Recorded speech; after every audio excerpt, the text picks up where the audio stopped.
오늘 저희가 특별히 천국 하나님의 나라에 대하여서 퍼즐 맞추기를 좀 해보려고 합니다. 그런데 여기에서 초점을 놓치지 말아야 할 것은 오늘 우리가 나누는 말씀 가운데에는 천국, 하나님의 나라에 대한 천국의 전체의 퍼즐의 조각들이 다 있다는 것입니다.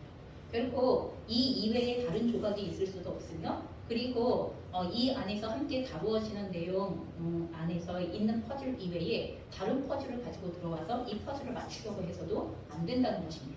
이와 같이 오늘 우리는 마태복음 13장을 통하여서 천국 퍼즐에 대하여 함께 나누는 시간을 가질 건데 마태복음 13장만으로도 오늘 우리는 충분히 천국, 하나님 나라의 퍼즐을 맞추게 된다는 것입니다. 자, 여기에서 우리가 퍼즐 맞추기를 하기 전에 용어 정리를 좀 하고 갔으면 좋겠습니다. 어떤 분들은 간혹 천국은 우리가 죽어서 가는 데고 하나님의 나라는 이 땅에서 하나님과 동행하면서 만들어가야 되는 나라 이렇게 생각하시는 경우가 간혹 있어요. 그래서 천국이라는 개념 따로 하나님의 나라라는 개념 따로 이 두 개를 분리해서 생각하시는 경우가 있다는 것입니다. 그러나 실제로 성경은 그렇게 말하는 것이 아닙니다. 이 천국이라는 단어가 나오게 되어진 복음서는 마태복음입니다. 왜냐하면 마태복음은 유대인들에게 쓰여진 복음서이기 때문이에요. 유대인들은 거룩하신 하나님의 이름을 감히 너무 거룩하여서 이름을 부를 수 없습니다. 그래서 하나님의 나라라는 이 단어조차를 사용할 수가 없어요. 그래서 하나님이라는 용어 대신에 하나님이 계시는 하늘로서의 헤븐의 개념을 가지고 들어오게 되어지는 거예요. 그래서 하나님의 나라라는 말 대신에 하늘나라라는 말을 사용하고 이 하늘나라가 우리나라 한문으로 번역이 되어지면서 천국이라는 단어로 마태복음에 번역이 되어져 있는 것입니다. 그래서 실제로 마태복음이 말하고 있는 천국이라는 용어와 그리고 마태복음 이외의 다른 복음서들, 즉 이방인들을 향하여서 쓰여진 유태인들만을 위하여 쓰여진 복음서가 아닌 다른 복음서들과 다른 신약 성경에서는 하나님의 나라라는 용어 자체가 그냥 그대로 쓰여지게 되어집니다. 그래서 이 하나님의 나라, 다시 말하여서 천국도 하나님의 나라도 하나님께서 다스리시고 주권적으로 통치하시고 세워가시는 나라. 그리고 그 나라는 현재 여기에서부터 시작하여서 우리가 죽음 이후에 완성되어지는 영역에 이르기까지의 이 전체의 스펙트럼을 다 포함하고 있다는 것을 저희가 기억하셨으면 좋겠습니다. 그래서 마태복음이 킹덤 오브 헤븐으로 말하건 아니면 그 이외의 복음서가 킹덤 오브 갓으로 말하건 두 가지는 같은 개념을 공유하고 있다라는 전제 속에서 오늘의 말씀을 보셔야 합니다. 혹시 제가 오늘 설교를 하면서 천국과 하나님의 나라라는 용어를 혼용해서 사용하더라도 여러분께서 혼동을 일으키시지 않으시기를 부탁을 드리겠습니다. 여러분 마태복음 13장은요. 예수님이 말씀하시는 천국의 특징이 그 안에 드러나 있습니다. 예수님께서는 의도적으로 천국의 특성을 전달하기 위하여서 이 마태복음 13장 안에 비유를 사용하시기 시작합니다. 7가지의 비유가 등장해요. 근데 여러분 이 7가지의 비유는 여러분 천국이 가지고 있는 하나님의 나라의 특성의 모습에 각각의 퍼즐 조각을 가지고 있는 거예요. 이 각각의 퍼즐 조각이 하나로 엮여지기 시작할 때 천국의 특성은 이런 거야. 천국은 이런 거야. 라는 것에 대하여 저희가 정리를 할 수 있는 거예요. 여러분 저희가 다른 성경 안에 있는 많은 천국에 대한 이야기들을 할 수 있지만 무엇보다 예수님께서 직접 우리에게 가르쳐 주신 천국이 무엇이냐라는 부분들을 명확하게 알고 있으면 다른 성경 본문에서 언급하고 있는 내용이 오늘 마태복음에서 언급하고 있는 내용 중에 어떠한 비유와 맞닿아 있는 말씀들인가 하는 것에 대하여서 연결하여서 해석하시면 됩니다. 그래서 다른 서신서 아니면 다른 계시록 아니면 다른 성경 본문에서 언급하고 있는 하나님의 나라에 대하여 말씀하시는 내용들은 오늘 이 마태복음에 나와 있는 어느 퍼즐과 하나라도 맞닿아 있게 되어져요. 그것에 확대되어진 개념 아니면 그것을 더욱 자세히 설명하는 개념으로 이렇게 들어가게 되어집니다. 그러니 여러분 오늘 이 마태복음 13장에 나와 있는 7개의 비유의 내용들을 여러분께서 잘 기억하셨으면 좋겠습니다. 그래서 이 마태복음 13장에 7개의 비유가 나온다고 이야기를 하는데 첫 번째의 비유가 무엇이냐 하면 씨 뿌리는 비유입니다. 여러분 마태복음 13장의 비유의 내용들을 기억하십시오. 제가 본문을 다 읽지 않을 테니 여러분은 그 비유의 내용을 기억하시기 바랍니다. 이 천국은 씨 뿌리는 비유로 표현이 되어지는데, 여러분 첫 번째 비유에서 천국에 대하여 말하고자 하는 초점은 무엇이냐 하면 천국은 어떻게 시작되어지는 거예요. 천국은 어떻게 시작되어지는가. 그리고 그 비유를 통하여 우리에게 설명해 주시는 내용은 무엇이냐 하면, 여러분 천국은 내 안에서 스스로 개발되어져서 나오는 것이 아니라는 거예요. 인간의 자연적인 속성이 성장해서 이루어지는 그런 나라가 아니라는 거예요. 그러면 천국은 반대로 외부로부터 우리 안에 들어와 시작이 되어지는 나라라는 개념을 가지고 있다는 것입니다. 그래서 그 비유에서 보면, 그럼 밭에 씨가 뿌려지지 않으면 열매를 맺을 수 있나요? 밭에 씨가 뿌려지지 않는데 결실을 할 수 있나요? 그럼 그럴 수 없어요. 물론 간혹 어떤 이상한 씨가 날라와 그 밭을 가득 메우게 되어질 수 있을지는 모르겠지만, 우리가 결실하고자 하는 열매를 맺기를 원한다면 그럼 거기에 그 씨 심어야 되는 거예요. 아니면 그 모종을 심어야 되는 거예요. 그래서 마치 밭에 씨가 떨어져야지만 그 씨로부터 싹이 나고 자라고 열매를 맺는 것과 같이 천국은 외부로부터 하나님의 말씀, 다시 말해서 예수님의 복음의 씨앗이 우리 안에 들어와서 그것이 심겨지고 발화되어지고 싹이 트고 자라야지만, 그래야 열매를 맺을 수 있고 드러날 수 있는 나라가, 그게 바로 하나님의 나라라고 말씀을 해주시고 있는 것입니다. 그렇기 때문에 이 비유에서 씨로 비유되어진 하나님의 말씀, 천국 말씀, 다른 말로 하면 예수님의 복음이라고 이렇게 표현이 되어질 수 있는데, 이 천국 말씀을 어떻게 잘 받아들일 것이냐, 이것을 표현하기 위하여 언급되어진 비유가 4가지 밭의 분류가 나오게 되어지는 것입니다. 그래서 우리는 어찌하든 천국의 말씀이 씨가 되어서 우리들의 각각의 심령들에게 심기게 하기 위하여서, 여러분 예수님께서 그러셨듯이 복음의 증거에 초점을 두는 삶이 굉장히 필요합니다. 여러분 언제나 성경은 믿음은 들음에서 나며 이렇게 표현되어집니다. 믿음은 들음에서 나며. 여러분 자꾸 들으셔야 한다는 거예요. 하나님의 나라의 말씀이, 또한 예수 그리스도의 복음의 내용이 무엇인가에 대하여서 똑바로 그리고 올바르게 반복적으로 들어야 할 필요가 있다는 것에 대하여서 말씀하시고 있는 것입니다. 근데 우리들의 천국의 삶에는 그 씨앗을 받아들인 우리 안에 하나님의 나라가 이루어지는 우리들의 삶을 통하여 또한 그 천국 복음을, 또한 예수 그리스도의 복음을 증거하는 삶으로 우리의 삶이 또한 나아가게 되어지는 것까지를 포함하고 있는 것입니다. 그럴 때 그 말씀이 30배, 60배, 100배의 결실을 맺을 수 있도록 여러분 이와 같은 놀라운 은혜가 일어나는 것이죠. 그래서 저희가 적극적으로 우리의 마음에 그리고 우리 안에 천국 복음을, 하나님의 말씀을 받아들이기 위한 적극적인 노력을 하셔야 됩니다. 그래서 마음밭을 기경하셔야 됩니다. 하나님의 말씀이 그냥 딱딱하게 굳어있는 길가밭, 아니면 모든 자갈들로 가득 채워져서 그 씨앗이 자라나갈 수 없는 밭, 아니면 가시덤불로 채워져 있어서 염려와 근심으로 인하여서 더 이상 그 자라다가 식물이 어느 정도 단계에서 그냥 말라 비틀어지는 사, 그럼 이렇게 놔두면 안 된다는 것입니다. 그러니 여러분, 우리가 예배 가운데 나올 때마다, 아니면 큐티를 할 때마다, 아니면 여러분들이 성경 통독을 할 때마다 그 말씀의 씨앗을 100%, 120% 흡수하기 위한 준비가 필요하죠. 그래서 우리는 모든 분주함들을 내려놓고 우리의 마음의 밭을 기경합니다. 성령 하나님께서 우리의 마음의 밭을 기경하여 주시도록 적극적으로 의뢰하기 시작합니다. 마음을 활짝 엽니다. 듣기 위하여 귀를 활짝 열어야 합니다. 여러분 그러지 않는데도 잘 들린다? 그럴 리는 없습니다.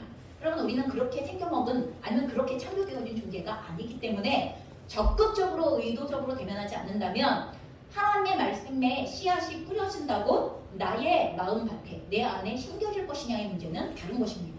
그리고 씨앗이 심겨지지 않는 한 우리의 삶에 천국이 일어나느냐, 천국의 삶이 시작되느냐, 하나님의 통치와 다스림이 시작되어지느냐, 절대 그럴 수 없다는 것입니다.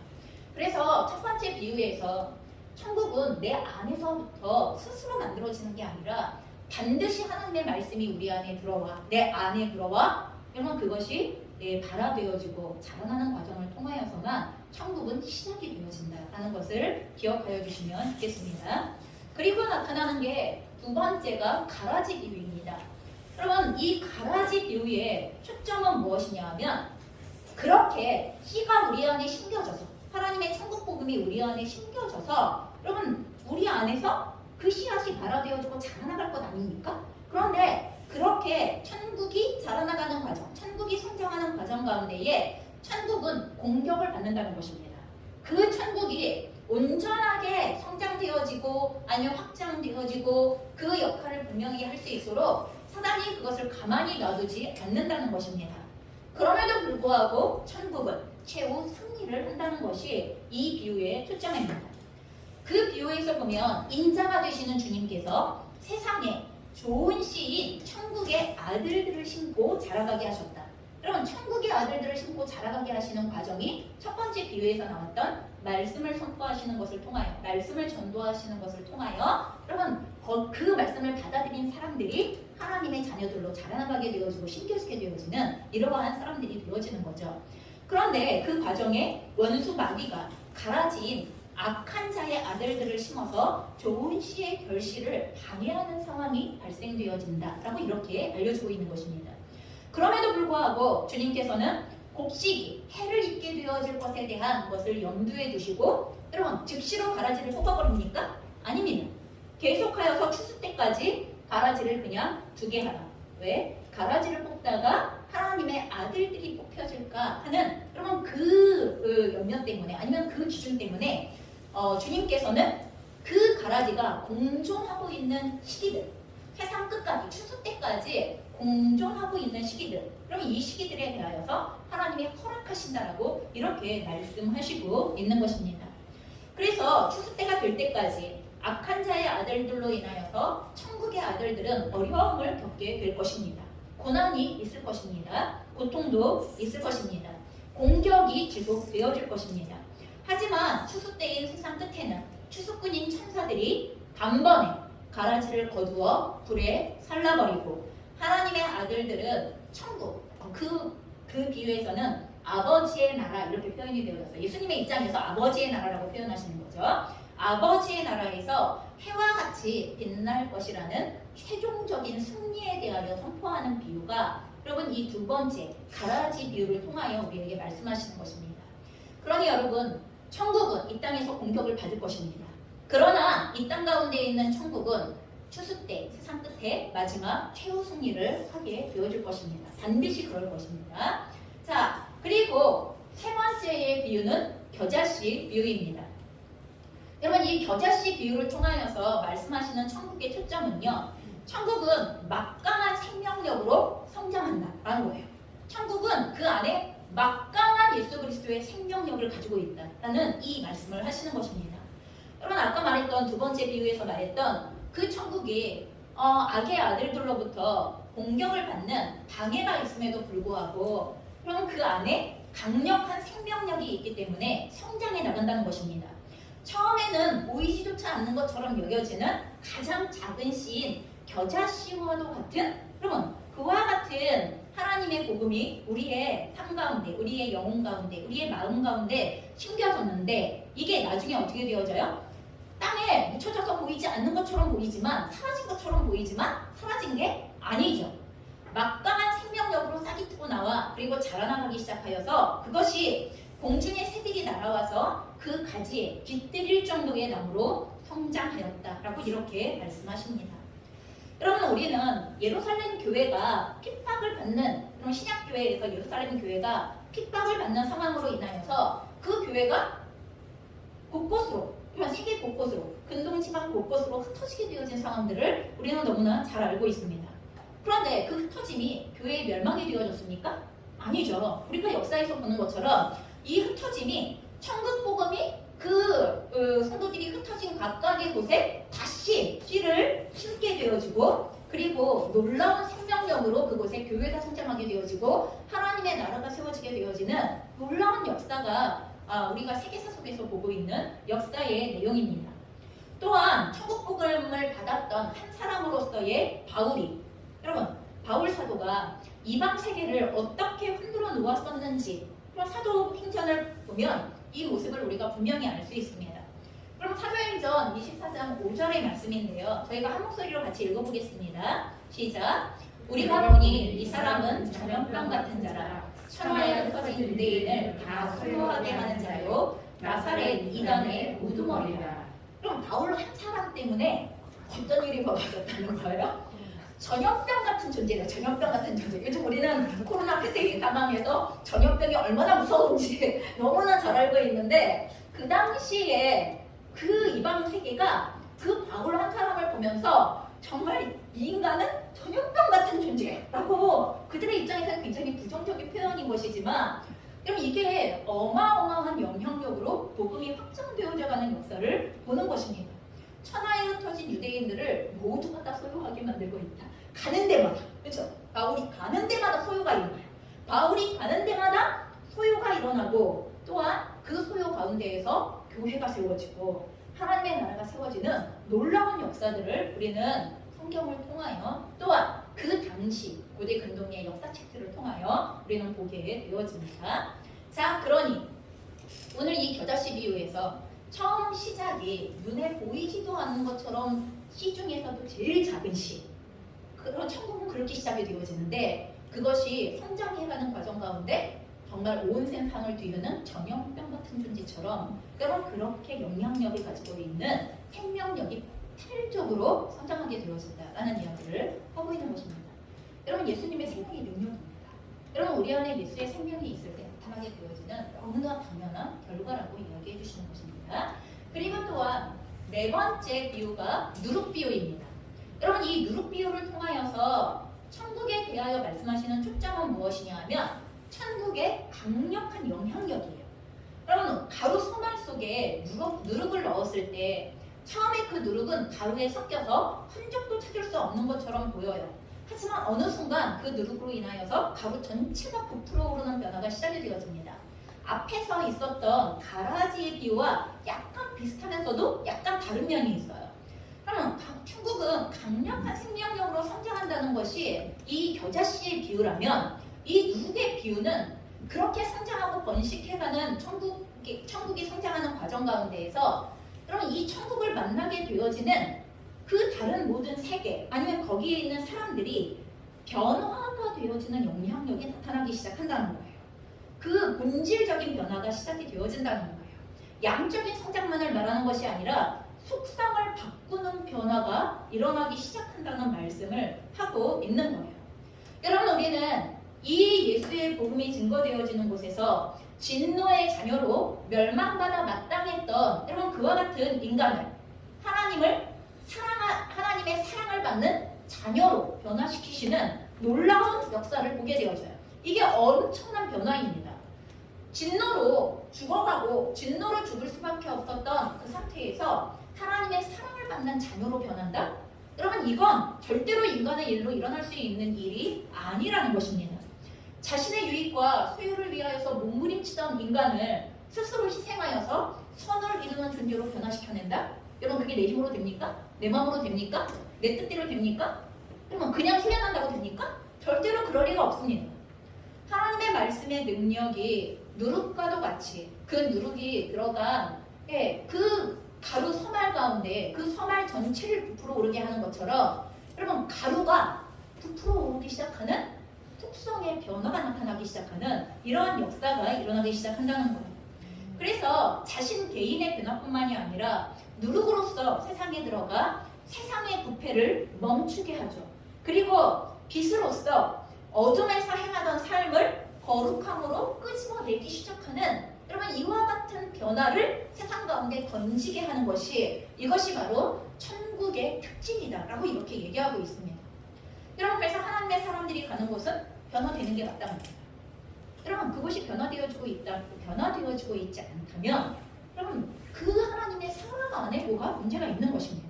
그 사람이 하나님의 생명의 역사 가운데 함께 동행하고 있는가를 우리는 다시 살펴보아야만 한다는 것입니다. 자, 그래서 이 누룩비유를 통하여 천국은 강력한 본질적인 변화를 일으키는 영향력을 끼칩니다 라는 이것을 말하고 싶어 하는 것이고요. 다섯 번째 비유를 같이 나누어 보겠습니다. 다섯 번째, 여섯 번째 비유를 같이 보셔야 되는데요. 다섯 번째 비유는 밭에 감추인 보아의 비유입니다. 그리고 여섯 번째의 비유는 좋은 진주를 구하는 장사의 비유입니다. 여러분이 한 번씩은 다 읽어보신 그런 비유입니다.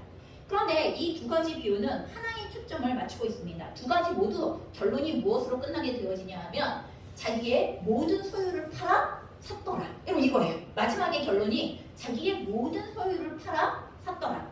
여러분 이 비유를 통하여 천국에 대하여 말씀하시고 싶어 하시는 것은 천국의 가치입니다. 천국은 어느 만큼의 가치를 가지고 있는가에 해당되어지는 내용을 말씀하시고 싶어 하시는 것입니다. 밭에 감춰졌던 보화를 발견한 사람들, 그리고 극히 값진 진주 하나를 발견한 여러분 장사도, 그 사람 진주 장사예요. 그런데도 자기가 모든 갖고 있는 진주보다 가장 귀한 진주를 발견했을 때, 그럼 그럴 때 두 사람 모두의 다 행동이 똑같습니다. 자기의 소유를 다 팔아 그것을 살만한 가치가 있음을 알았고 그 값을 실제적으로 지불했습니다. 그래서 그 보화를 사고 아니면 지극히 값진 진주를 사게 되어지는 결과가 나타나게 되어집니다. 여러분 천국의 가치는 자신의 모든 소유를 다 팔아 얻어야 할 만큼의 가치가 있다는 말씀을 하고 있는 것입니다. 나에게 아무리 가치 있는 어떤 것을 가지고 있다 하더라도 여러분 그 어떤 것도 천국을 얻는 가치보다 더 크지 않다라고 우리에게 알려주시는 것입니다. 여러분 우리는 각자가 무엇을 가치 있는 것으로 여기고 또 그것을 얻을 것인지 여러분 이와 같은 분별력을 가지고 있는 것조차 그 사람의 수준이라는 것을 우리는 잘 알아요. 얼마나 많은 사람들이 정말 한순간에 있다가 없어질 한순간에 있다가 없어질 그 무엇에 자기 인생의 모든 시간, 자기 인생의 모든 에너지를 걸고 있는지. 여러분 최근에 여러분의 모든 소유를 다 팔아 사고 있는 것은 도대체 무엇입니까? 여러분들의 모든 시간, 돈, 그리고 에너지, 그럼 이거를 다 팔아 사고 있는 게 도대체 뭐예요? 영원한 가치 맞아요? 영원히 없어지지 않을 우리가 하나님 나라까지 가지고 갈 그 가치 맞아요? 만일 그렇지 않다면 우리는 우선순위를 다시 조정을 하셔야 하는 것입니다. 많은 사람들이 오해하는 내용 가운데 하나는요, 천국 복음이 누구에게나 전파되어지고 또한 누구나 받아들일 수 있다고 통계가 되어지기 때문에 천국 복음을 굉장히 값싼 것이라고 착각하고 오해한다는 것입니다. 그러나 천국 복음은요, 예수님께서 자신의 생명의 값으로 완성하신 내용이에요. 예수님께서 자신의 생명을 맞바꾸어 완성하신 내용이고 우리의 생명을 구원하기 위하여 전해주신 것이기 때문에 결코 값싼 복음이 되어줄 수 없는 것입니다. 단지 그분이 모든 값을 지불했기에 우리가 그것을 선물로 공짜처럼 받을 뿐이지 여러분 그 복음 자체가 값어치가 없거나 그 복음 자체가 싸구려이기 때문이 아니라는 것임에도 불구하고 우리는 그 복음을 받아들이는 것을 마치 너무나 당연한 것처럼 아니면 그 복음을 우리가 듣고 그리고 그 복음에 노출되어질 수 있는 것이 너무나 당연한 것처럼 이렇게 생각한다는 것입니다. 그래서 천국 복음을 누구나 들을 수 있을지는 모르겠지만 천국을 누구나 얻는 건 아닙니다. 여러분 오늘도 천국 복음은 누구에게나 들려줄 수 있습니다. 그러나 복음을 들었다고 하여 누구나 천국을 얻는 것은 절대로 아닙니다. 천국의 가치를 알고 자신의 모든 것들을 파는 값을 지불하는 사람만 천국을 얻을 수 있습니다. 그리고 천국의 삶을 시작할 수 있고 천국의 삶의 완성을 향하여 나아갈 수가 있게 되어지는 것입니다. 그래서 천국의 가치를 제대로 이해하는 사람만 자신의 모든 소유를 파는 헌신의 값을 매일매일 지불하게 되는 것이고 거기에서 천국을 누리는 삶이 시작이 되어지는 것인데 여러분 이와 같은 모습을 우리에게 제일 잘 보여주는 분 역시도 바울입니다. 그래서 바울은 빌립보서 3장 7절부터 9절까지 이렇게 말합니다. 저희가 한 목소리로 같이 공독하겠습니다. 그러나 무엇이든지 내게 유익하던 것을 내가 그리스도를 위하여 다 해로 여길 뿐더러 또한 모든 것을 해로 여김은 내 주 그리스도를 아는 지식이 가장 고상하기 때문이다. 내가 그를 위하여 모든 것을 잃어버리고 배설물로 여김은 그리스도를 얻고 그 안에서 발견되려 함이니. 여러분 바울이 그 이전에 가지고 있던 것들이 진짜 가치가 없는 것들이었습니까? 아닙니다. 돈도 학식도 명예도 종교적인 지위도 여러분 이 모든 것이 그 당시에 꼭 필요한 것들이었고 그 시기에 인정을 받는 지도자로 살아가기 위해서는 꼭 필요한 것들이었습니다. 바울이 가지고 있었던 그 이전에 가지고 있었던 게 결코 진짜 값어치가 없었던 것들이 아니라는 거예요. 바울은 거지가 아니었습니다. 바울은 무식한 사람이 아니었습니다. 바울은 직장이 없는 사람이 아니었습니다. 바울은 결코 그 사회에서 그냥 루저가 아니었습니다. 바울은 그 사회 안에서 누구보다도 성공적인 삶을 살고 있는, 그렇다고 인정을 받는 사람이었기에 가지고 있는 모든 것이 다른 사람들의 눈과 기준에 비추었을 때 최고의 그 시대의 가치들을 가지고 있는, 가치 있는 것들을 가지고 있다고 여기는 그런 사람이었습니다. 근데 그런 사람이 예수님을 대면했습니다. 예수님을 만나고 난 다음에 확 바뀌었죠. 내가 지금까지 가지고 있었던 그 어떠한 것들의 가치도 예수 그리스도보다 결코 나을 수 없어. 결코 나은 것들이 아니야. 라는 것에 대하여서 그렇기 때문에 이 모든 것들을 바꾸어 주님을 사기로 결정합니다. 이 모든 것들을 바꾸어 주님의 복음을 받아들이기로 결정하고 이 모든 것들을 바꾸어 자신의 삶의 방향을 바꿉니다. 그리고 한 번도 가본 적이 없는 땅들 혹은 문화, 사람들을 향하여서 복음을 가지고 나아가는 자로서의 삶을 여러분 천국의 삶으로 누리기 시작한다는 것입니다. 여러분 그래서 천국의 가치를, 천국 복음을 받아 들었다고 하여서가 아니라 들었는데 그것을 진정으로 가치 있는 것으로 우리의 중심에 받아들이고 받아들였기 때문에 거기에 내가 가치 있다고 여기는 모든 것들을 그것을 팔아서 아니면 그것을 담보하여서 아니면 그것을 헌신하여서 오늘도 그래서 하나님 때문에 뭘 헌신하고 계세요? 하나님 때문에 여러분 뭘 팔고 계세요? 하나님 때문에 뭘 팔아서 하나님을 얻고 계세요? 만약에 이것이 없는 것이라면 우리는 천국을 산 게 아닙니다. 우리는 지금 천국의 삶을 살고 있는 게 아닙니다. 그죠? 구경하고 있는 것입니다. 그냥 듣고 있는 것입니다. 천국은 이렇대. 하나님의 나라는 이렇대. 하나님은 이런 분이래.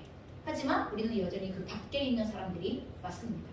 우리가 그 안에 있는 사람이라면 우리는 거기에 우리의 시간을 투자하고 있던지 전적으로 또한 우리의 돈을 들이고 있던지 우리의 에너지를 들이고 있던지 우리가 할 수 있는 재능을 들이고 있던지 우리는 무엇인가를 팔아 드리고 있는 이와 같은 내용들의 삶들을 분명히 살고 있을 것입니다.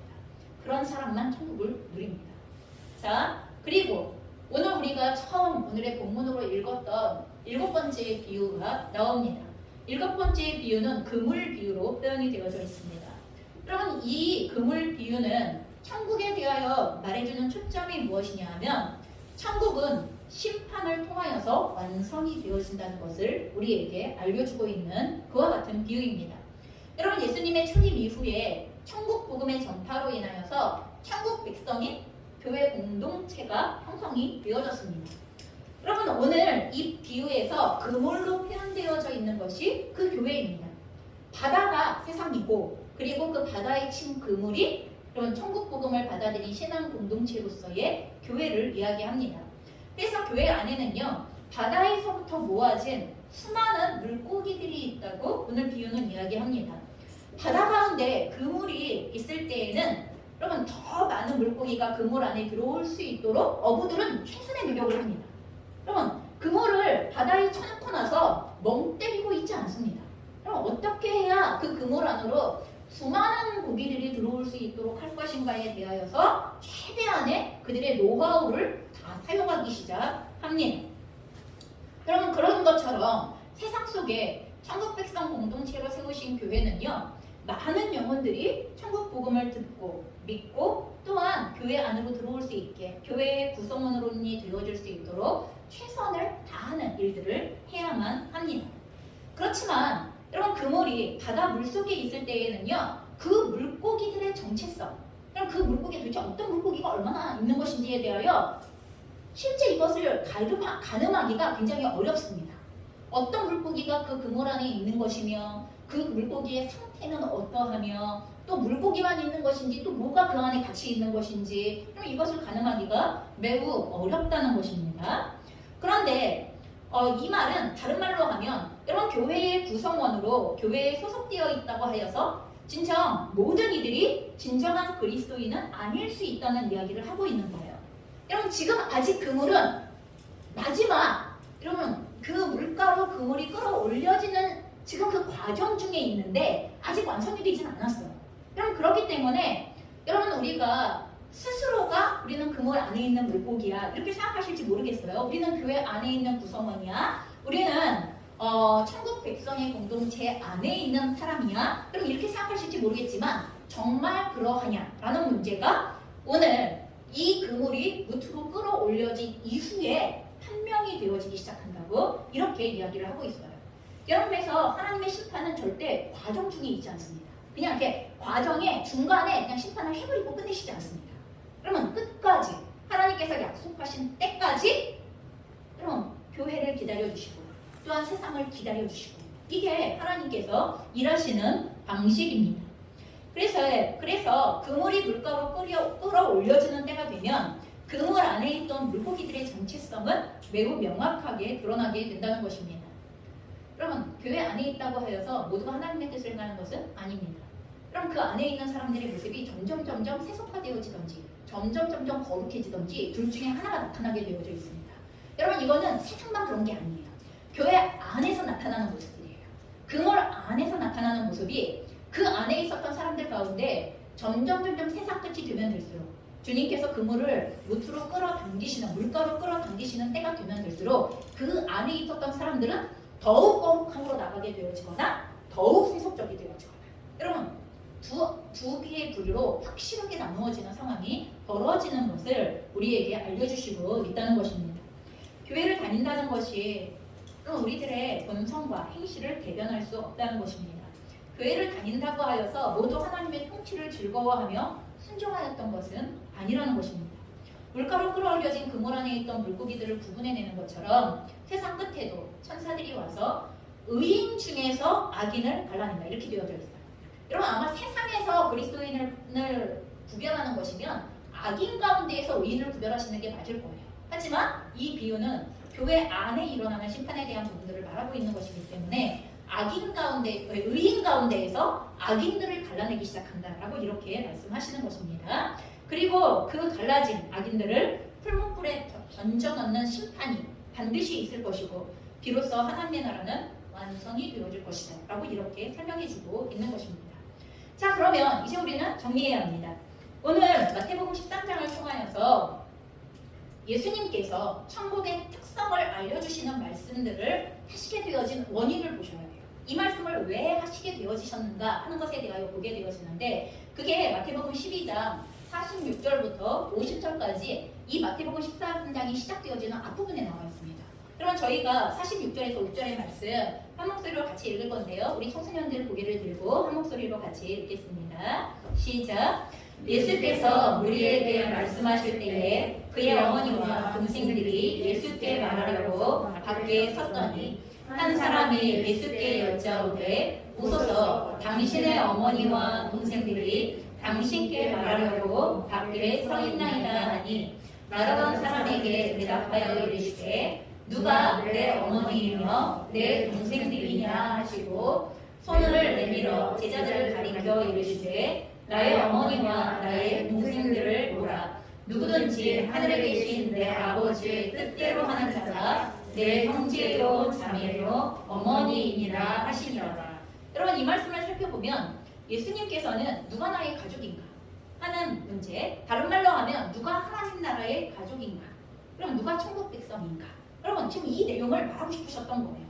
도대체 천국은 무엇이며 그리고 천국의 그 특성들은 무엇이며 그리고 그 천국 가족이 되어진다는 건 어떤 의미를 가지고 있는 것인가 라는 이 질문 앞에서 천국 백성의 본질을 오늘 한마디로 뭐라고 얘기하시냐 하면 누구든지 하늘에 계신 내 아버지의 뜻대로 하는 자가 내 형제요 자매요 어머니이다. 그럼 이렇게 얘기하세요.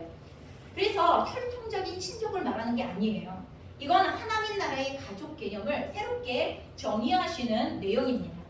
하늘에 계신 내 아버지의 뜻대로 하는 자가 예수님의 가족이 된다는 거예요. 다른 말로 하면 천국 백성, 하나님의 나라의 백성이 되어지는 것이다 라고 말씀하시는 거예요. 그리고 오늘 우리가 살펴본 마태복음 13장을 통하여서 그 하나님의 나라, 천국이 어떻게 시작이 되어지고 확장되어지고 완성되어지는지를, 그리고 그 과정에서 어떤 어려움을 직면하면서도 그 천국을 어떻게 우리가 누릴 수 있는지에 대한 전반의 그림들을 알려주시기 시작하는 내용이 오늘 13장으로 이어지는 내용에 해당이 되어지는 것입니다. 여러분, 우리들은 예수 그리스도의 가족이 맞습니까? 여러분, 우리들은 말씀하시는 것처럼 하늘에 계신 내 아버지의 뜻대로 행하는 자로 오늘 여기에서 우리의 삶을 행하고 있는 삶이 맞는지 우리는 스스로 돌아보셔야 됩니다. 그러면 우리 안에 이 천국 비유가 말하고 있는 비유의 내용들이 이루어져 가고 있으면 이 12장이 말하고 있는 하늘에 계신 아버지의 뜻대로 행하는 삶이 분명히 우리의 삶 속에서 나타나고 있을 것임을 우리는 믿어 의심하지 않는다는 것입니다. 여러분, 이단 신천지에서는요, 이 마태복음 13장을 통하여서 하나님의 나라의 비밀, 천국 비밀은 숨겨져 있다고 얘기합니다. 예수님께서 그 천국 비밀을 비유로 말씀하시는 이유가 진짜 구원을 얻어야 할 사람들에게만 깨닫게 하시기 위하여서라고 그렇게 언급합니다. 그리고 그 천국 비밀에 대해 유일한 계시를 받은 총회장 이만희 씨를 통하여서만 이 비밀은 해석이 되어지고 깨달아질 수 있다고 말하고 총회장 이만희 씨의 설교를 들을 것을 강조합니다. 여러분들 처음에 성경 무료 신학원 진행되어질 때 여러분 처음 들어가게 되어지면 대면하는 게 이 마태복음 13장이거든요. 그러니 이 비유의 전반적인 그림을 보지 않은 상태에서 퍼즐 하나를 자기 마음대로 해석하기 시작하는 상황이 벌어져요. 근데 전체 그림을 한 번도 본 적이 없는 사람은 이 퍼즐 하나를 너무나 구체적으로 잘 설명을 해주면 그게 진짜처럼 여겨지는 상황이 벌어져요. 여러분, 그래서 처음 무료 신학원에서 이 마태복음을 가지고 성경 공부를 시킬 때 뭐라고 얘기했냐 하면 이 말씀을 다른 사람이 들으면 안 된다. 너에게만 네가 비밀을 깨달을 수 있도록 너에게만 주신 것이기 때문에 다른 사람이 알지 못하게 너희가 이것을 비밀스럽게 배워야 한다. 이렇게 얘기했어요. 근데 요즘 유튜브로 다 풀어져 있어요. 아니 그렇게 비밀스러운 구원의 복음이 요즘 왜 유튜브로 다 풀어져 있어요? 그러면서 계속 얘기해요. 그들이 가지고 있는 변화되어지는 그들의 교리를 계속 말하기 시작합니다. 여러분, 진리가 계속 바뀌어요. 계속 자기의 유리한 대로 진리를 계속 바꾸면서 말하기 시작하는 이런 상태가 벌어지는 거예요. 한 번이라도 천국의 전체적인 퍼즐을 마태복음을 통하여서 제대로 공부했거나 제대로 묵상한 적이 있다면 절대 그 말씀을 그렇게 해석할 수 없다는 것에 대하여서 알게 되었습니다. 제가 요즘에 계속 말씀드리죠. 신천지분과 교제하고 있다고. 그분께서도 저에게 마태복음 13장으로 처음에 저에게 말씀을 하시더라고요.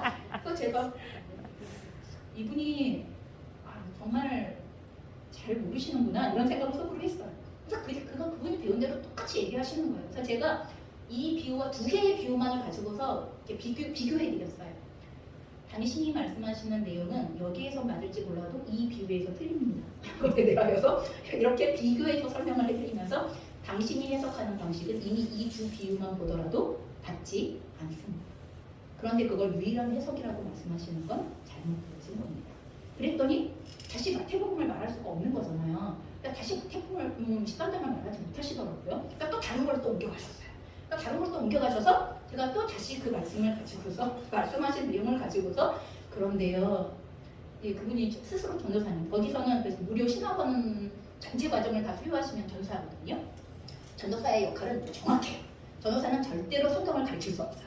전도사는 이만희 씨가 설교하는 설교를 들을 수 있도록 사람들을 데려다가 그 자리에 놓는 것까지예요. 그게 전도자의 역할이에요. 그러면서 절대로 자기는 한 번도 가르쳐 본 적은 없어서 이렇게 자꾸 얘기하시거든요. 당신의 말로 설명되어지지 않는 진리면 가짜예요 라고 계속 저는 말씀드리면서 당신의 말로 설명하세요. 저는 이만희 씨의 얘기를 듣고 싶은 게 아니라 당신의 얘기를 듣고 싶어요 라면서 계속 스스로가 성경 공부를 해서 저에게 설명하도록 제가 계속해서 유도하고 그리고 그 해석이 왜 잘못되어졌는가를 비교해서 설명하고 그리고 구약부터 신약까지를 앞뒤로 재면서 설명하고 계속 이렇게 혼선을 주고 있는 그러한 상황이 계속 이어지고 있어요. 그러니까 이분은 계속 기회가 될 때마다 저에게 그래서 제가 잘 설명을 못하니 이만희 씨의 영상을 좀 들으셨으면 좋겠는데 계속 이렇게 얘기를 하는 거였어. 제가 반복적으로 말씀드립니다. 저는 그분과 상관이 없고 그분은 제가 그분의 이야기를 들어야 할 이유가 이미 없다는 것을 저는 교리적으로 정리가 끝났는데 당신이 유일하게 나에게 찾아와. 그래도 내가 믿는 교리를 누구라도 좀 들어줬으면 좋겠다 하고 얘기하시니 제가 시간을 내고 마음을 열어 당신의 얘기를 듣고 있는 게 아닙니까? 끊임없이 얘기하십시오. 제가 계속 들어드리겠습니다. 하면서 계속 토론을 벌이고 있는 그런 상황 가운데 있습니다. 자, 여러분, 예수 그리스도의 천국 복음으로 인하여서 천국 하나님 나라에 대한 계시는 모두 완성이 되어졌습니다. 여러분, 천국 하나님 나라의 계시가 요한계시록에 따로 있는 게 절대로 아닙니다. 여러분, 그분들이 얘기하시는 건 요한계시록의 계시는 예수님이 하신 비유 이외에 더하여진 계시를 예수님의 영이 이만희 씨와 합입이 되어져서 이만희 씨에게만 전달하신 내용으로 해석이 되어졌다는 게 요한계시록 해석의 내용입니다. 여러분, 그러나 천국 복음은 예수 그리스도 안에서 이미 마태복음 13장 안에서 전체적으로 완성이 되어졌습니다. 여러분, 이 퍼즐을 절대로 놓치시지 않으셔야 합니다. 여러분, 다른 계시가 있다고 하는 곳도 이단이고 시대에 따라 다른 계시가 더 주어진다고 하는 곳도 이단입니다. 요한계시록은요, 다른 계시가 아닙니다. 오늘 우리가 나눈 천국 비유 가운데에서 가라지 비유에서 말씀하시는 원수 마귀가 뿌려놓은 악의 아들들로 인하여서 천국이 어떻게 공격을 당하게 되어지는가에 관련되어져서 그것을 조금 더 구체적으로, 그것을 조금 더 확장하여 그것을 잘 이길 수 있는 용기를 주도록 우리에게 설명해 놓은 책이 요한계시록이에요. 여러분, 요한계시록의 끝은 교회의 승리예요. 여러분, 하나님이 약속하신 대로의 교회의 승리를 말하고 있는 책이고, 단지 이 땅을 살아가고 있는 천국 백성의 공동체로서의 교회가 어떻게 그 가라지로 뿌려져 있는 악의 아들들의 공격들 가운데에서 진리로, 또 하나님의 복음으로, 원리로, 하나님을 따라가는, 예수를 따라가는 방식으로 어떻게 승리하게 할 것인가를 말해주고 있는, 여러분, 그 성경이 요한계시록의 내용이라는 것들을 잊지 않으셔야만 합니다. 가라지 비유와 그리고 마지막 그물 비유에서 공통적으로 말씀하시는 것처럼 세상의 끝은 반드시 옵니다. 천국 백성들의 삶을 괴롭게 하던 가라지 혹은 나쁜 물고기는 반드시 구분되어 단번에 멸망에 이르게 됩니다. 여러분, 그 원수 마귀도 그렇고, 그리고 원수 마귀의 아들들로서 삶을 살았던 이들도 동일한 심판을 통한 멸망 가운데 들어가게 되어진다고 오늘 이 천국의 그림에서 이미 다 그림을 말해주고 있습니다. 여러분, 이걸 그 퍼즐은 안 이루어질지도 몰라, 그럼 이렇게 생각하시면 안 돼요. 이런 모든 퍼즐이 맞춰져야 천국은 완성이 되는 것입니다. 여러분, 어떤 퍼즐은 맞춰지고 어떤 퍼즐은 안 맞춰져도 돼, 여러분, 이런 생각 자체를 가지는 게 이단이에요. 그렇게 하시면 안 된다는 것입니다. 자, 이제 우리는 천국 비유를 통해 우리들의 모습을 되돌아보셔야 합니다. 예수님의 천국 복음을 받아들임으로 우리들 각자의 삶 속에 오늘 하나님의 나라가 시작이 되셨습니까? 이미 여러분의 삶 속에 하나님의 나라가 시작이 되셨습니까? 모든 순간 하늘에 계신 하나님 아버지의 뜻대로 행하는 생활을 통하여서 여러분, 이 세상 악의 아들들의 공격을 이기고 있으십니까?